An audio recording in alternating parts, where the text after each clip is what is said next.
Hello, fools and felines. My name is TBS Guy, and you better pick up the phone because I called it. I called it yesterday when the Yuumi teaser went up, and I did a speculation video. I got all of it right. Every single bit. I predicted everything about the new champion. All of the well, most of the things. I predicted most of the things about I predicted. I wasn't wrong. I wasn't wrong, which means I was right, which means I win. I win I don't know what I win. Do I win a check? Is it like how many? Is it a lot of dollars? I don't know. But while we're waiting for that check to get sent to me and me to begin my life of fame and fortune because I called it, let's have a chat about what is generally the deal with Yuumi, the magical cat. Now, she's been released to the universe, which means we have her splash art, we have her bio, and we have the champion trailer that was released for her that shows off her abilities and, you know, some of her character animation and stuff like that. We don't yet have her color story. Color stories get usually released sometime after the reveal of the actual champion, typically sometime around the time when they go live to the live servers, I think. So once that is released, we can maybe do another video on that if it has any particular elements to it that are specifically very interesting. But absent that, let's have a little chat about her basic character bio, like what's the central concept of this character, what's their story all about, and then we'll have a chat about her character design and how well that character design manages to express her. So, to start with, Yuumi the magical cat is a magical cat called Yuumi. So far, so obvious. She is the pet of an enchantress from Bandle City, a Yordle enchantress called Nora, who lives in a cottage with her lovely little kitty, Yuumi. And Yuumi, of course, being a magical cat, does have magical powers. She has the powers to protect and heal those that she decides to assist. Now, Yuumi and Nora basically have a wonderful, idyllic, just almost disgustingly adorable life, where Nora likes to go out and explore and finds like broken cups and shards of colored glass and fabric and all kinds of quirky, funny little things that enchantresses shouldn't have any use for, but which she finds very adorable. And Yuumi, for her part, just adores her master. She's a very loyal, very friendly, kind little kitty cat pet who uses her magical powers to protect Nora from harm when they are out on adventures. Now, usually, dimensional travel on Runeterra is kind of difficult. Bandle City is this sort of alternate pocket dimension that sort of exists very close to Runeterra, the basic world of League of Legends, but is not quite the same as the basic world of League of Legends. So in order to get from Bandle City to Runeterra normally, you have to find a magical portal somewhere in the world, and then you have to wait until a certain star is in the correct position, or you have to find some magical materials or something to help the portal open or whatever. All very inconvenient and difficult. But Nora has a book called the Book of Thresholds, a very powerful magical artifact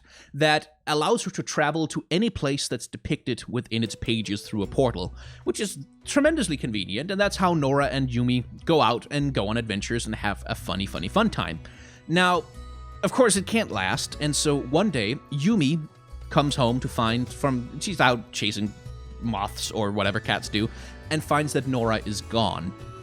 And she can't find her, she doesn't know where she is, and she kind of begins to panic a little bit because she's a good kitty who loves her master very much.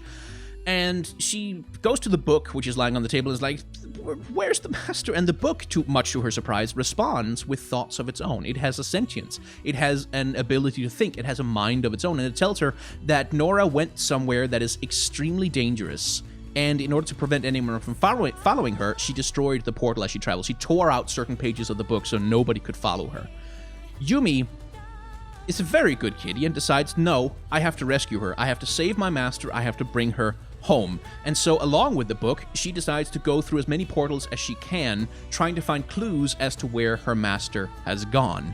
And they go out traveling, have lots of adventures, and develop a little bit of a dynamic between them, because Yuumi, being a kitty cat, is kind of adventurous and playful and easily distracted by shiny things, where the book is much more of a sort of a grumpy, careful, like, let's not waste any time here kind of thing. So there's this wonderful body comedy dynamic going on between them. Now, as they travel, they run into all kinds of people. There's an intimation here that when Yuumi especially missed Nora, she often sought out other companions. One of her favorites was a door-carrying shepherd with thick whiskers and a deep laugh like a babbling brook, i.e. Braum. Yuumi rested on his shoulders for a time, protecting him from angry snow spirits stirring up flurries in a hailstorm, while he brought her wriggling fish, which is an image that is so disgustingly adorable that I demand that someone either draw fan art of it right the hell now, or Riot release a full animated series featuring exclusively this premise. This is what I want, Riot. You need to make this.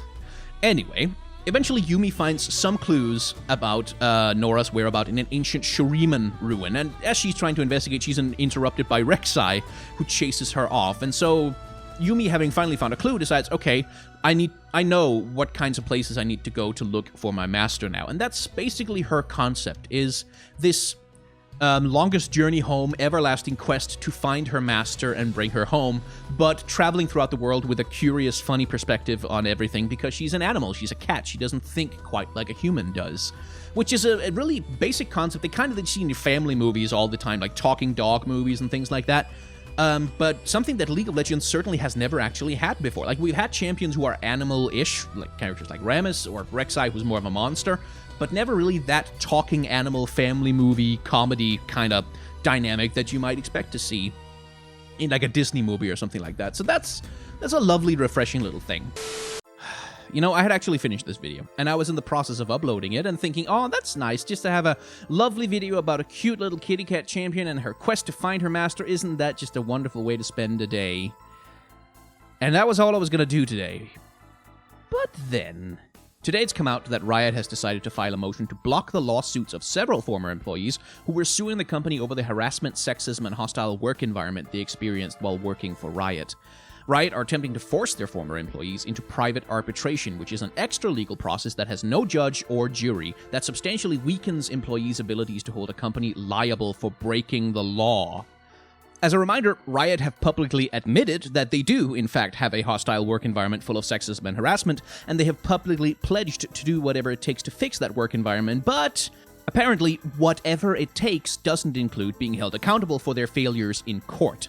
Riot's PR claims that they have a zero-tolerance policy towards harassment in the workplace, but we already know that that is a big, fat lie. Riot's chief operating officer, Scott Gelb, is credibly accused by multiple sources of a long history of harassment, groping, and absolutely insane behavior in the workplace, including but not limited to touching employees' genitals and farting on their faces during meetings. Not even 6 months ago, however, Riot announced that while their investigation has found evidence that he has actually done those things, not only is he not getting fired, so much for the zero-tolerance policy, they're keeping him on, and let me just directly quote from what Riot's current CEO, Nicolo Laurent, had to say about why they're letting him stay. Scott could have avoided owning his past and his consequences. He could have left Riot. Scott chose ownership and redemption. I will root for him. I will support him through this journey and will leverage him as a great leader when he returns next year. I hope you will join me. That is the Riot Games CEO trying to spin the fact that their chief operating officer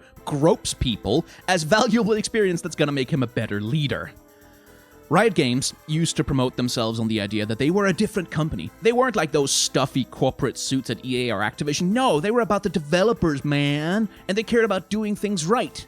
Maybe there was a time when that was true, maybe, but it certainly isn't anymore. Riot is run by the exact same breed of slimy, corporate, dishonest, boys club, frat bro, circle-jerking, nepotism-swelling, shareholder-flating, PR snake bastards that run the rest of the AAA gaming industry. And no, this doesn't mean you're not allowed to play League or watch the esport, and it doesn't mean you're not allowed to be excited for new champions or care about the lore. I do all of those things. The management is garbage, but good people work there, and they do good work and deserve to have that good work recognized. It means you should think critically and be critical of the company. Don't buy their shitty PR. Don't buy the image of themselves that they want to sell you, and always think twice before giving them your money. In other words, you should treat Riot Games the same way that you treat EA. Anyway, back to the adorable cat champion. So the next question is, how well does Yuumi's character design manage to express all of these aspects of her? And honestly, it does a pretty darn good job. Now, one thing that's an advantage when you're dealing with animal character designs is that you can kind of get away with a little bit more. Now, when you're doing human character designs, at least in my opinion, you have to be a lot more intentional in how you vary the physical characteristics of a human in order to create distinctive, interesting character designs, like using the full range of anatomical possibilities and changing out kinds of things. With animals, you can often get away with being a little bit more simple because, putting it bluntly, human brains are not quite geared towards detecting differences in animals the same way we are in humanoid creatures. So Yuumi is a cat, and she's kind of a basic, standard, stock model fantasy kitty cat thing going on. Like, there's not a lot of creativity sort of in her shape design. All of that is very basic, but that's kind of okay because that's kind of what she needs to be, a basic kitty cat. Now, besides being a basic kitty cat, she also needs to be a magical basic kitty cat. So how does the character design manage to communicate that? Well, there's a few things you've probably already spotted, but one thing I notice immediately is her collar. Now, her collar is not a kitty cat collar of the typical kind that you'd see, but a golden collar with a gemstone inset in it. Now, when it comes to the costume design of enchantresses and sorceresses and sort of magical people of all kinds, typically you will imagine them having like tiaras and, you know, magical bangles and stuff like that inset with gemstones that are also magical. Like, that's a very common tropey kind of visual shorthand for this thing is a magical piece of jewelry.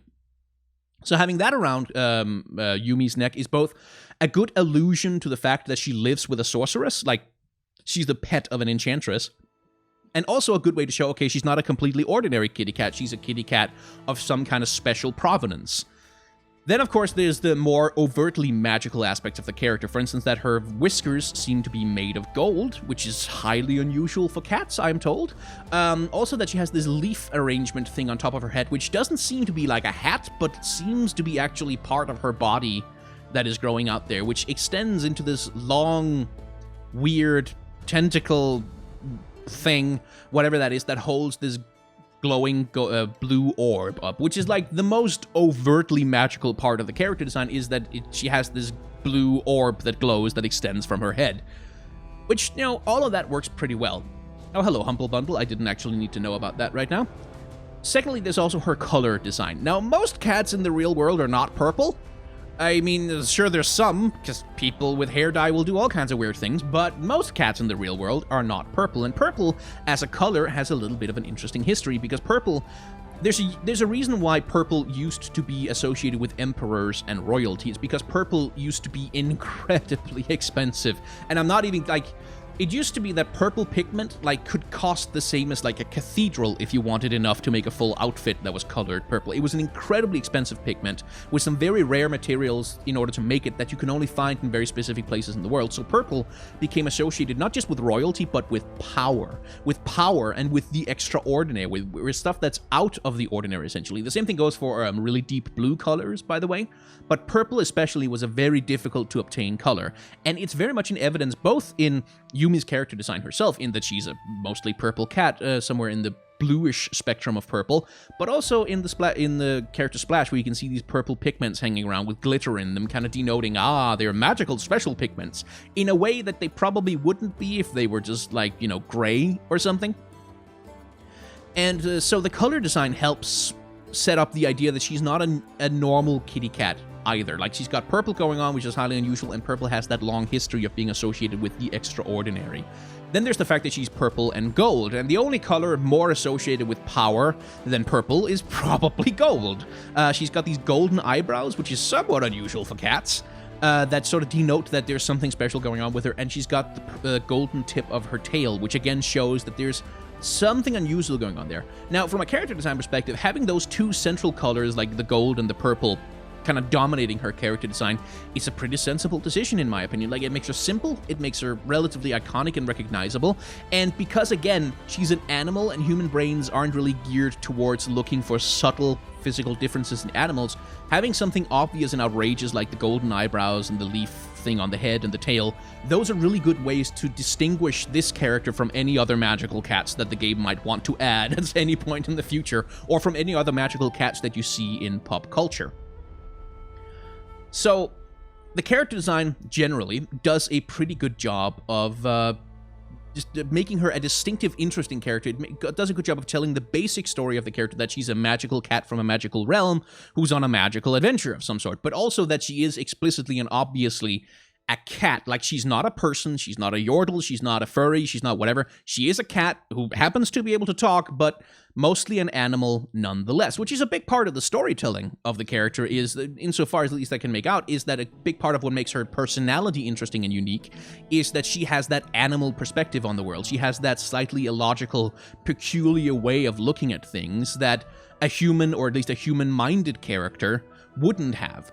And honestly, she's just a really good design. Like, I wish I had sort of more nitpicks to make, but in terms of just being a solid character design that does a decent job of telling the story that it's supposed to tell, Yuumi is a bit of a triumph. Like, there's not a lot to say there. Like, there's always stuff you can criticize. Maybe the golden whiskers are maybe a little bit much, or maybe the orb she's got going on her head is a little bit outlandish and alien rather than being endearing, but they're not really solid criticisms. I don't really think they do a lot to detract from the character design. The one thing I feel like Yuumi could use a little bit more of is a sense that she is from Bandle City, like that she's from a Yordle world, from a Yordle realm, to have some kind of greater visual similarity with Yordle, some kind of accessories or something that looks more Yordle-like.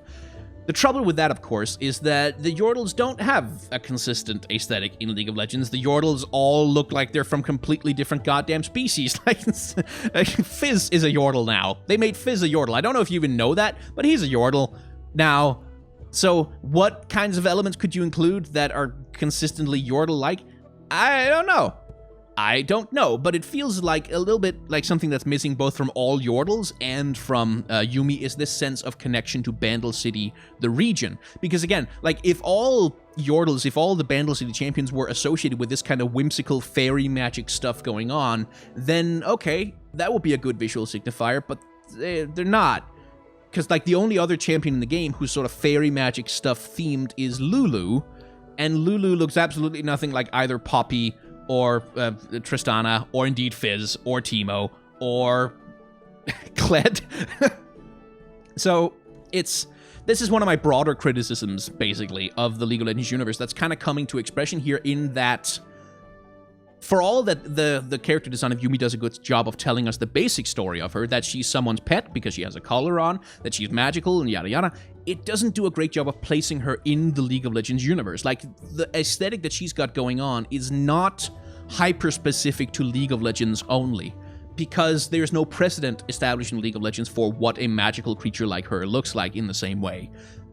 That's all kind of vague and nitpicky, though. In general, I think Yuumi is actually a really good character design. I think she's a really interesting concept to add to the storytelling capabilities of League of Legends. I think she's the kind of character, like, if Riot wanted to have a Netflix series, she'd be an obvious character to build it around, because you could do all these vignettes where she travels to a new place, she meets some people, and she runs into Rise at one point, and then she's adventuring with Misfortune as a ship's cat, and then she's through a portal, now she's Maokai's cat for some reason on the Shadow Isles. That's gonna be fun. Like, you could do all kinds of interesting vignettes with her. There's all kinds of interesting little stories you could tell where you have an obvious justification for setting them in all kinds of weird different places. For example, in the start of her teaser, she's in the void.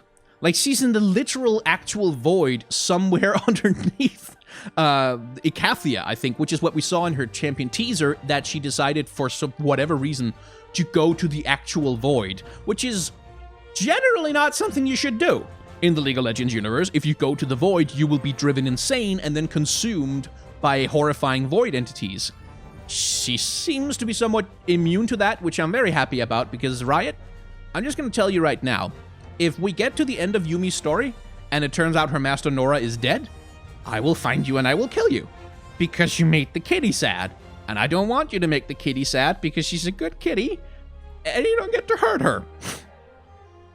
Anyway, I think that's about all I really have to say about her. This is one of those situations where if she was a much worse champion design, if she was a much worse character, I'd have a lot more to say about her, but because she's just kind of well executed and good in most ways, like, she's also freaking adorable, that's a pretty big deal, I am kind of running out of stuff to say, so let's not prolong this video any longer. If you have enjoyed this video, feel free to hit the like button, the comment button, the subscribe button, the bell icon, and whatever other buttons YouTube decide to make us press in order to see videos from channels in the near future. And if you want to support the channel directly, you can head on over to Patreon, where you can subscribe for $1 a month if you want to, which can be very helpful to content creators like me. If you don't want to do a monthly subscription, I have a tip jar, which is like, do a one-time thing where you say, hey, good job getting emotional about a kitty cat on YouTube. Here's $1 for that. And as I say at the end of my videos, $1 can make a tremendous difference to a content creator like me. $1 can be the same as like thousands of views on YouTube, or tens of thousands of page views in some situations when you're relying on ad revenue. So if you have a content creator that you like, whether it's me or it's someone else, even $1 makes a big difference to us. So consider supporting content creators when you can. And of course, if you can't, or if you just don't want to, I get that, because money is tight, and spending money on anything is kind of difficult a lot of the time, and it is enough, more than enough, that you just watch the videos and you just hit that like button sometimes also, because numbers have to go up, otherwise YouTube personally show up at my house and assassinate me for failing to please my corporate masters. If you haven't enjoyed this video, well, there's a dislike button down below, although if you click it, you will have to reckon forever with the emotional truth that you saw a video about an adorable magical little kitty cat who's just out looking for her master because she's lost and who just wants to bring her home. And you were so heartless that you had to click the dislike button on that. If you can live with yourself, then on your head be it. Between you and God must this sin stand. Thank you very much for watching.